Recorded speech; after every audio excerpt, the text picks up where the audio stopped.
Buenas tardes, opositores en Derecho. Hoy, garantías de libertades y derechos fundamentales. Artículos 53 y 54 de la Constitución Española.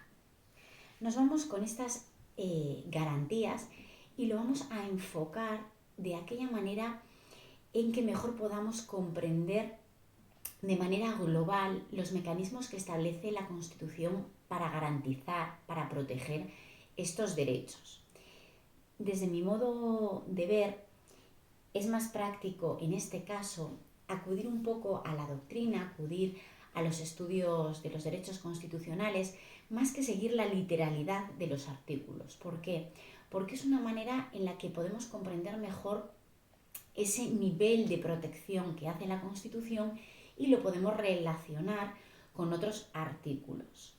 Por eso, aquí en la pizarra os he dejado unas notas, un 1, un 2, un 3, y al lado los números de los artículos que corresponden a ese nivel 1, a ese nivel 2 y a ese nivel 3. ¿Qué quiere decir esto? Bueno, pues tradicionalmente o por doctrina constitucional se establece que la Constitución española hace una diferencia de 3 niveles de protección para los derechos y libertades. Tendríamos en un nivel máximo, en un nivel número 1, los derechos fundamentales y libertades públicas. ¿Qué hace la Constitución en este caso? Superprotegerlos, porque son los derechos esenciales. Estamos hablando del derecho a la vida, de la libertad religiosa, de la inviolabilidad del domicilio. Por eso la Constitución española va a establecer los mecanismos precisos para que exista una protección máxima de esos derechos que considera fundamentales, esenciales. En un nivel número 2 sería un nivel intermedio de protección, artículos 30 al 38, y tenemos esos derechos que la Constitución protege, pero no al nivel de los primeros.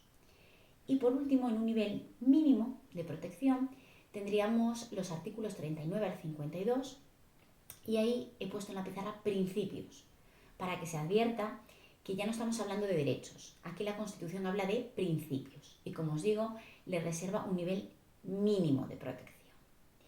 Bueno, pues una vez que tenemos en la cabeza ese esquema de nivel máximo de protección, nivel intermedio, nivel mínimo, con los artículos que corresponden a cada uno de ellos, ya es cuando es más fácil profundizar en aquellos instrumentos, en aquellos mecanismos que establece la Constitución para garantizar los derechos.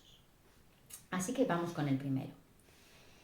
El primero, nivel máximo de protección, derechos fundamentales y libertades públicas. ¿Qué dice la Constitución española? Bueno, la Constitución española dice que esos derechos vinculan, obligan a todos los poderes públicos, bien, pero eso también es común con el nivel intermedio, vinculan a todos los poderes públicos, y dice que tienen que ser desarrollados por ley, igual que en el nivel intermedio. Pero ojo, ¿qué pasa con estos derechos fundamentales y libertades públicas? Sabíamos, y si no lo sabemos ahora y lo relacionamos, que el artículo 81 de la Constitución española nos dice que esos derechos fundamentales y libertades públicas tienen que ser desarrollados por ley orgánica.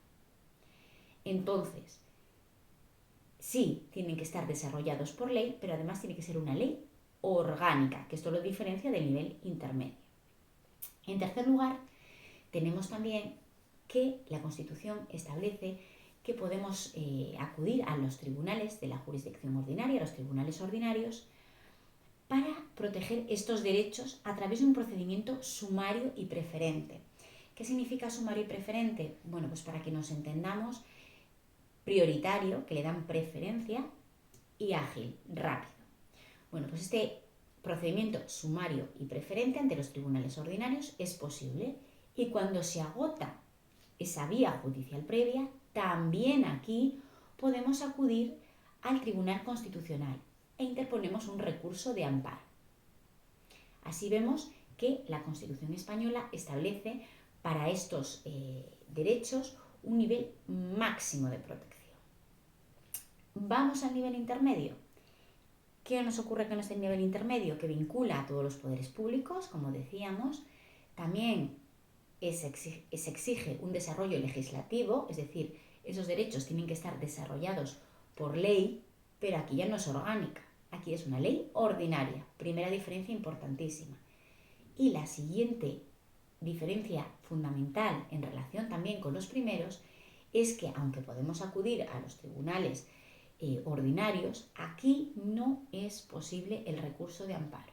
El recurso de amparo está restringido para los derechos fundamentales y libertades públicas, también para el artículo 14 y para la objeción de conciencia del artículo 30, pero que sería la excepción, el artículo 30. Pero para el resto de los que están en este nivel intermedio no tenemos ese recurso de amparo.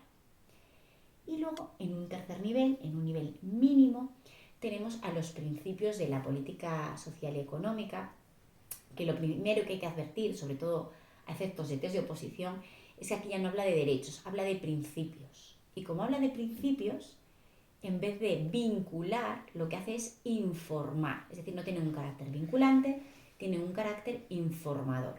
¿Qué es lo que informan? Y hay que memorizarlo porque a veces lo preguntan. La legislación positiva, la práctica judicial y la actuación de los poderes públicos. Es decir, los tienen que tener en cuenta, pero no vinculan.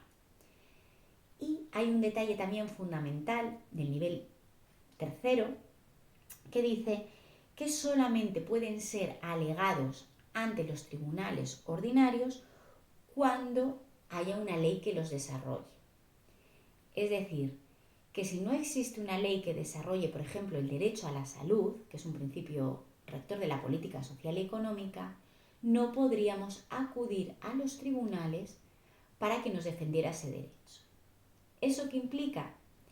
Que en el resto de derechos, es decir, en el nivel máximo y en el nivel intermedio, aunque no hubiera una ley que los desarrollara, podríamos acudir a los tribunales ordinarios y decir que se nos respetaran esos derechos, aunque no existiera la ley. Ahora, si existe la ley, en el nivel 1, ley orgánica, en el nivel intermedio, ley ordinaria. Luego vamos a ver también el artículo 54. ¿Por qué? Porque el artículo 54 es el defensor del pueblo. ¿Y por qué lo metemos aquí en este vídeo dentro de las garantías? Bueno, porque la propia Constitución, dentro del epígrafe garantías, incluye al defensor del pueblo. ¿Y por qué lo incluye? Porque su función fundamental es garantizar los derechos del título primero de la Constitución española. Insisto en lo de título porque también a veces lo preguntan en los test de oposición. ¿Qué derechos protege el defensor del pueblo? Si nos vamos a lo que dice el artículo 54, dice defiende los derechos comprendidos en este título, es decir, en el título primero de la Constitución. El defensor del pueblo sabemos que es un alto comisionado de las Cortes Generales, es decir, lo nombran las Cortes Generales, depende de las Cortes Generales, supervisa la actuación administrativa, pero da cuenta, informa a las Cortes Generales y lo que hace es eso, defender los derechos del título 1. Vale, vamos a hacer un repaso rápido por aquellas preguntas que ya hemos comentado quizá en otros vídeos, pero que no está mal insistir, que preguntan bastante en los test de oposición.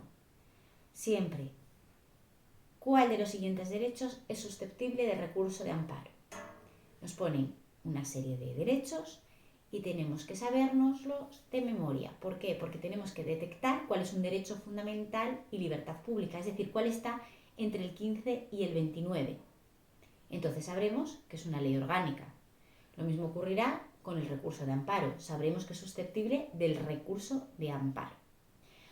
Otra cuestión que preguntan, aunque quizá no tanto como lo del recurso de amparo y la ley orgánica relacionada con los derechos fundamentales y libertades públicas, es cuáles de los siguientes derechos o principios se pueden invocar directamente ante los tribunales ordinarios sin necesidad de que una norma con rango de ley, sin necesidad de que una ley los desarrolle. En este caso estaríamos hablando de los artículos tanto del nivel máximo de protección como del nivel intermedio. Decíamos que solamente los principios tienen que estar desarrollados legislativamente. Con los anteriores no es necesario. Y por último también que esos principios, recordemos que no vinculan como los anteriores, sino que tienen un carácter informado.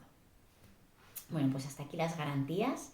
Si no has visto el vídeo de los derechos fundamentales y libertades públicas, donde hablábamos de aquellos detalles que más preguntan en las oposiciones, en los test, lo dejamos en la descripción. Si no te has suscrito, por favor, suscríbete y nos vemos en el siguiente vídeo.